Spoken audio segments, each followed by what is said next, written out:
The Amazing Son-in-Law. Chapter 1. Ding ding! Mr. Harry, one of the company employees, hit his glass with a spoon to gain attention from the busy guests from the podium. "May I have a minute, please?" The guests paused, and Damien felt a hand wrap around him from the back. He flinched, but her enticing, soft smell gave her away, and he turned, gray eyes staring into her jade eyes. She looked ravishing in the red dress that hugged her every curve. The thigh-high slit was enough to drive him crazy. He couldn't wait to have her. "I love you," he said, with his hands placed softly on her chin, leaving her cheeks flustered. He leaned to her neck. "We have an hour left to get this off you." Crystal laughed and bit her lips. She looked around, checking if anyone was paying attention in the hall room of about 100 people. They both paid attention to the stage as Harry continued, "Ladies and gentlemen, I present the lady of the moment, Mrs. Wilma Baldwin." Everyone applauded her as she climbed onto the stage in her elegant black dress, an exclusive collection from her favorite designer. If anything, Lady Wilma knew how to throw a lavish party. It was a heck of a foundation ceremony, from the exquisite decor to expensive champagne and food. It was the foundation party of one of the most prestigious industries in LA, Baldwin Industries. "Baldwin Industries has stood the test of time," she started. Damien's phone buzzed in his trousers pocket. He didn't care to listen to Lady Wilma since they never got along, but out of respect for Crystal, her granddaughter. His phone didn't stop buzzing, and he took the opportunity to exit when Crystal was found greeting a guest. Surprised by the missed calls from his mother, he dialed her number. "Hello," he said into the phone and was greeted by a male voice. "Am I speaking with Damien White?" "Yes," he said, skeptical. "I'm calling from St. Louis Hospital. Mrs. Shelley was just in a ghastly accident and is now in the intensive care unit." He stuttered, blinking rapidly. "What?"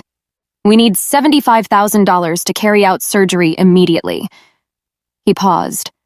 "How soon can you get here, sir?" His stomach did multiple somersaults, and his heartbeat ran a marathon.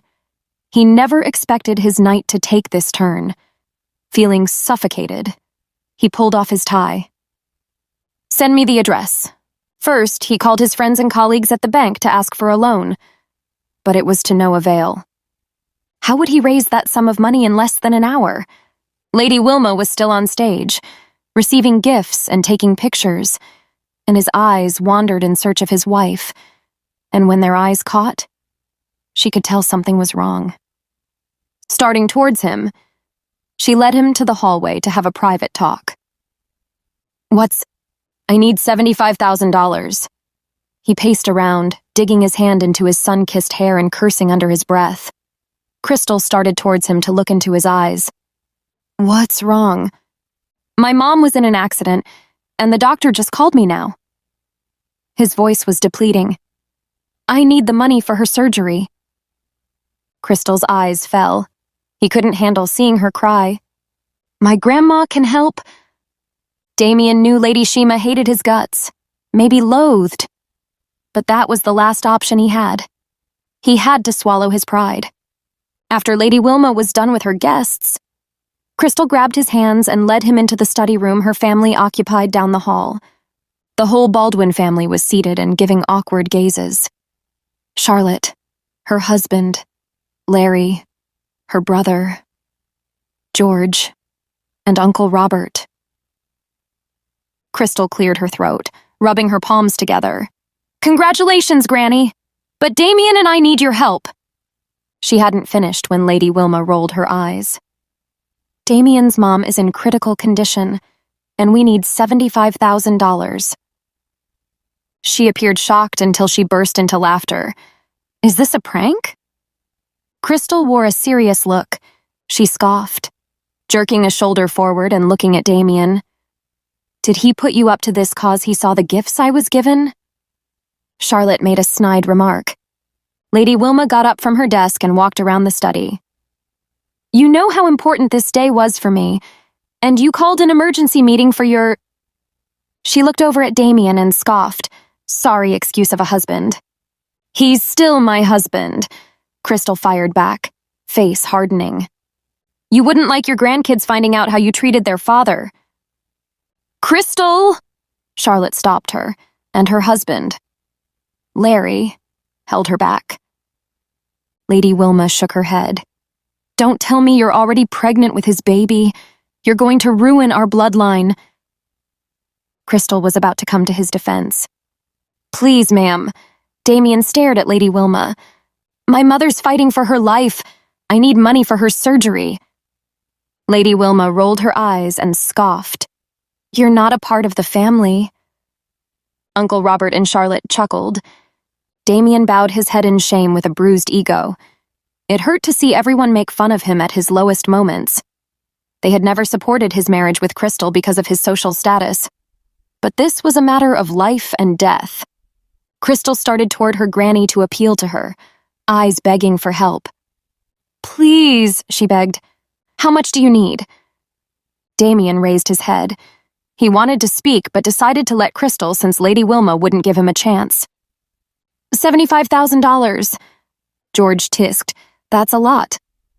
Damien and I promised to refund you, Crystal said. It's urgent right now. Lady Wilma bickered.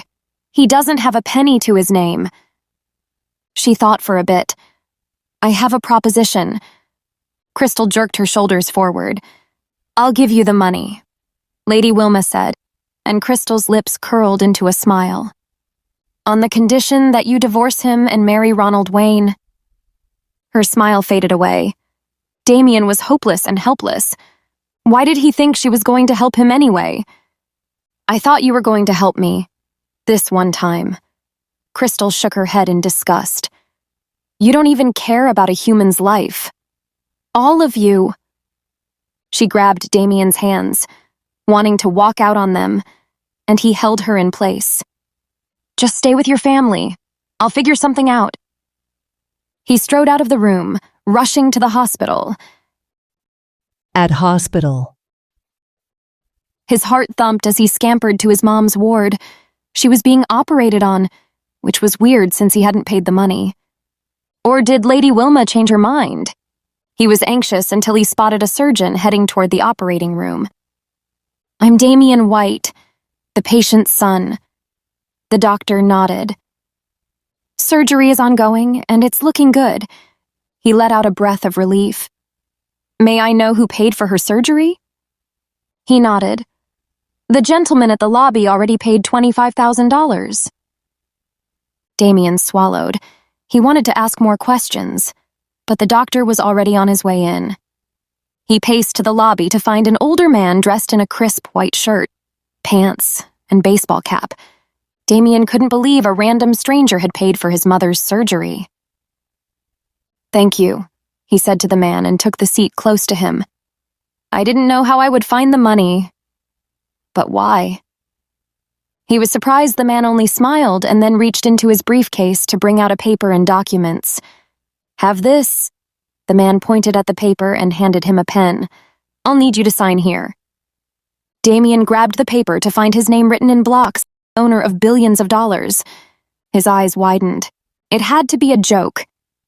It's all yours, Damien, the man said and took off his cap. He was bald with a tiny scar on the back of his head. Oh shit, it was him.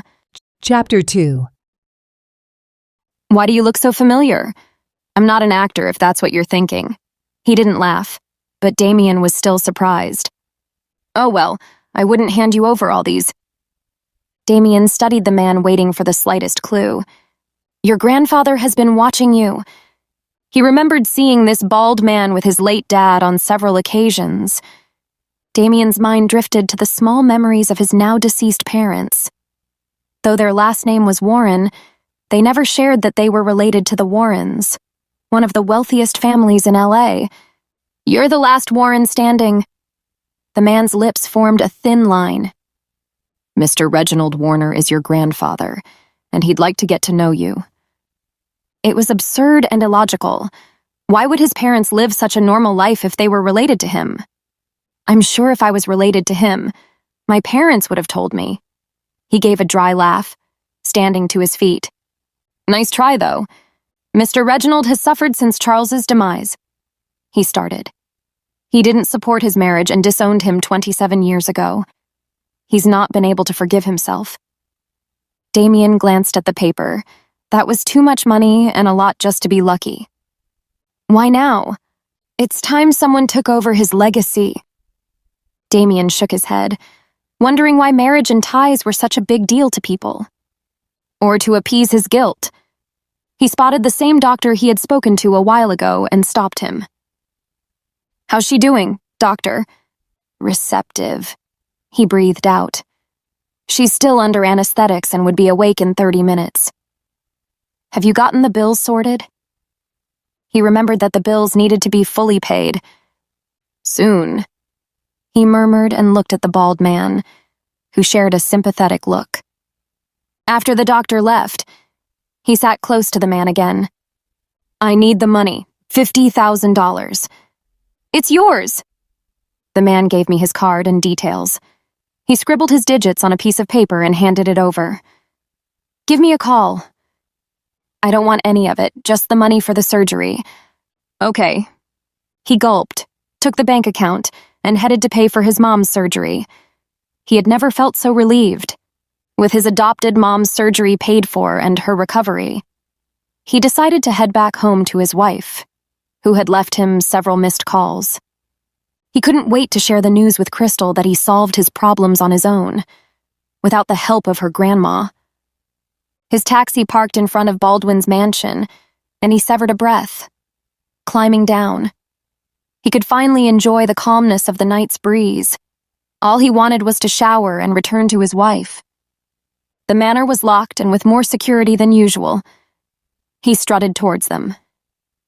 Sorry, sir, who are you? One hefty man in a security uniform asked, and he was surprised. They never had to ask him who he was in the house he shared with his wife. Damien White. He spoke into the transmitter and nodded afterward. Sorry, you're not allowed into this residence. What? He irked a brow and ran his hand through his dark brown hair. Is Crystal in there? I'm not allowed to give such information. Damien gave a dry laugh, as if the night could get any worse. He brought out his phone from his pocket to dial Crystal. She answered with a strained voice. Hello? Could you explain why the security won't let me in or get some of my things? Damien, she said, voice depleting. We don't live in the manor anymore. My grandma kicked my parents and me out. Why the fuck would she do that tonight if all night? He kicked a flower vase in frustration. Where are you? A guest house close by. I'll send the address. Crystal gave a warm embrace, finding him in the guest house lobby. How's she doing? He patted her back, sniffing the smell of home, only that they didn't have a home anymore. I was able to get $25,000 from a few friends. That's why I called. Damien broke out of the hug, eyes deepening into her jade eyes. He didn't know what life would be without Crystal. He needed to figure out where to start. How were his mother's hospital bills paid for, or how he was offered billions of dollars in just a night? It's all good, babe. What do you mean? Damien. Crystal's mother called out from the stairs, and he swirled around. We all need to talk. It was never good when they needed to talk, especially now that Lady Wilma wasn't supporting them. Sure. He climbed up the stairs and was led to the small decorated living room, where he found her dad. He gave an unpleasant look. Crystal sat beside him, interlocking hands while her parents took the opposite sofa. Mrs. Baldwin cleared her throat. It's no news that we've been kicked out like straying dogs from our house, and we have you to thank for that. Damien was already used to this. I'm sorry about your mom, Mrs. Baldwin said, but it only shows perhaps you're not meant to be. Your union has brought nothing but disgrace from my mother, Mr. Baldwin added. It's just like a curse. Dad, Crystal blurted. Stay out of this! He gave a stern look. Damien, you're not a good fit for Crystal or the Baldwins. You only take from us instead of adding and... He paused, making eye contact with Damien. Baldwin Industries is on the brink of bankruptcy. Damien was wondering what that had to do with anything. "Crystal needs to divorce you to marry Ronald Wayne," Mrs. Baldwin said, causing Damien to shake his head. He's of reputable status, wealthy, and could help bring Baldwin Industries back up. "You know I'm not an object to be passed around, right?" Crystal half shrugged. Damien couldn't imagine letting go of the only thing that kept him sane amidst the chaos. Crystal was his life, and though he knew she loved him, he doubted she'd see her family and the Baldwin name fade away. Perhaps they needed an adequate man, wealthy and reputable. What if he had to become that man? Taking his inheritance was a way to get started,